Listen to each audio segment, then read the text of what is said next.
굉장히 웃긴 단어잖아요. 이 원동기 장치 자전거라는 단어가. 자, 요거 어떤 모델인지 바이크 타시는 분들 아실 거예요. 혼다의 PCX 125cc 모델입니다.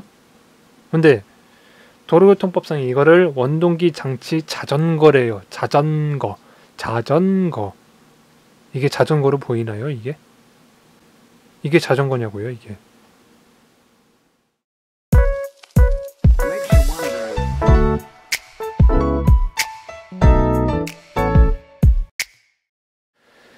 오늘의 주제. 자, 우리나라에서는 여러 가지로 이제 바이크에 대해서 지칭하고 호칭하고 부르고 있죠. 뭐 오토바이라고 부르기도 하고, 저 같은 라이더는 또 바이크라고 부르기도 하고, 또는 이륜 자동차라고 부르기도 하고, 한편으로는 또 원동기 장치 자전거라고 부르기도 하고, 자, 이런 식으로 여러 가지의 호칭이고 명칭이 있는데 분류는 다 틀려요. 사람들이 가장 편하게 부르는 게 이제 오토바이를 편하게들 부르시는데, 어원을 따지고 역사를 따지면 오토바이라는 말도 정확히 맞는 것도 아니고, 또 이륜차라는 말도 정확히 맞는 것도 아니고, 원동기 장치 자전거는 아예 나가리로 봐야 되는 거고, 바이크는 포괄성이 너무 크고, 그래서 어떻게 어떤 명칭으로 불러야 되는 게 가장 정확한 것이며, 그리고 우리가 쓰고 있는 이 명칭들은 어원이 어딘가, 어디에서부터 시작되었는가, 그거에 대해서 오늘 좀 이야기를 하려고 합니다. 첫 번째로 우리가 사회에서도 그렇고, 그리고 법률적으로도 그렇고, 정확하게 법적으로는 아니지만 그래도 법률계 쪽에서도 뭐 도로교통법에 표기되어 있는 그거를 쓰는 게 아니라 그냥 일반적으로 부르는, 사회적으로 통용되고 있는 오토바이라는 이 단어가 과연 어디서 왔는가, 요걸 좀 생각해 봐야 될 것 같아요. 어떻게 보면은 오토바이라는 게 이게 굉장히 잘못된 표현이기도 하거든요. 그리고 어원상으로 맞지도 않고 실제로 존재하지도 않는 그런 단어를 갖다가 합성해서 만들어진 단어이기도 해요. 그리고 원류가 일본에서 온 거기도 하고요. 이 오토바이라는 단어가 어떤 단어냐면은 사실상 외국에서 쓰는 단어는 아니에요. 실질적으로 오토바이라는 말은 유럽이나 뭐 미국이나 아니면은 중국이나 뭐 중동 같은 데에도 잘 쓰이는 단어는 아니에요. 정식 명칭도 아니고, 거의 우리나라하고 일본, 뭐 꼭 굳이 끼워넣는다고 하면 북한 정도? 그 정도밖에 안 쓰는 하나의 고유 명사 같은 그런 식의 단어라고 불러도 과언이 아닐 정도로 그런 단어이긴 해요.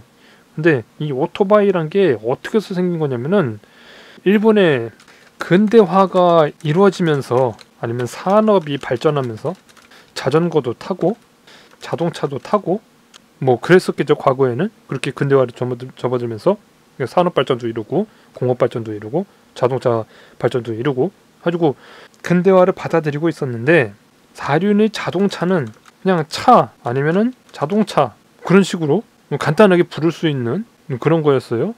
근데 사륜이 아닌 두 바퀴로 가는 차량을 보고는 그냥 차라고 부르기는 구조가 사륜차와는 다르고, 그렇다고 자전거로 보기는 또 아니고, 그런데 엔진은 달렸어. 그럼 이걸 어떻게 구분해야 될까? 그걸 생각하다 보니까 오토바이라는 단어를 쓰게 된 거예요. 즉, 그때 당시에 과거에는 이 바이크라는 물건이 정말 자전거와 흡사한 그런 프레임에 엔진을 얹어서 타고 다니는 형태의 이동수단이었어요. 그러다 보니까 자전거와 굉장히 흡사하면서도 자동차의 엔진을 달고 있으니까 이거는 자동으로 달리는 자전거다라는 그런 생각을 했었던 거죠.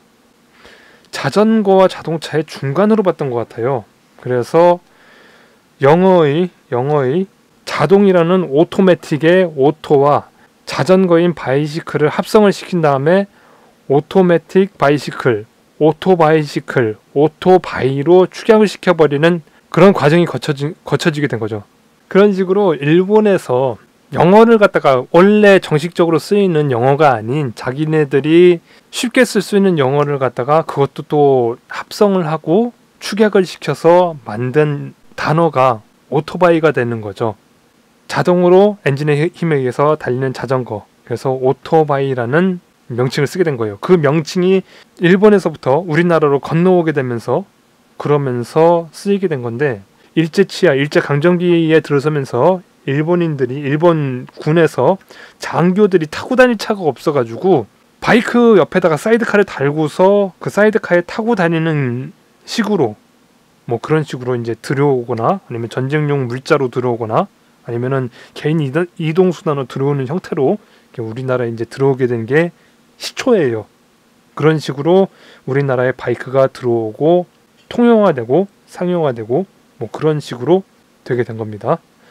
물론 뭐 그 이전에 언더우드 선교사님께서 최초로 1915년에 할리 데이비슨으로 전 알고 있어요. 할리 데이비슨으로 알고 있는데, 물론 역사적으로 따지자면은 인디안 모터스가 미국에서 첫 바이크를 시작한 회사이긴 한데, 많이 퍼진, 전 세계적으로 많이 퍼진 바이크는 할리 데이비슨이 됐거든요. 그리고 할리 데이비슨이 뭐 2차 세계대전에도 뭐 쓰이고 그랬던 바이크긴 하지만, 하여튼간 할리 데이비슨이 우리나라에 1915년 언더우드 선교사에 의해서 최초로 들어왔던 거고,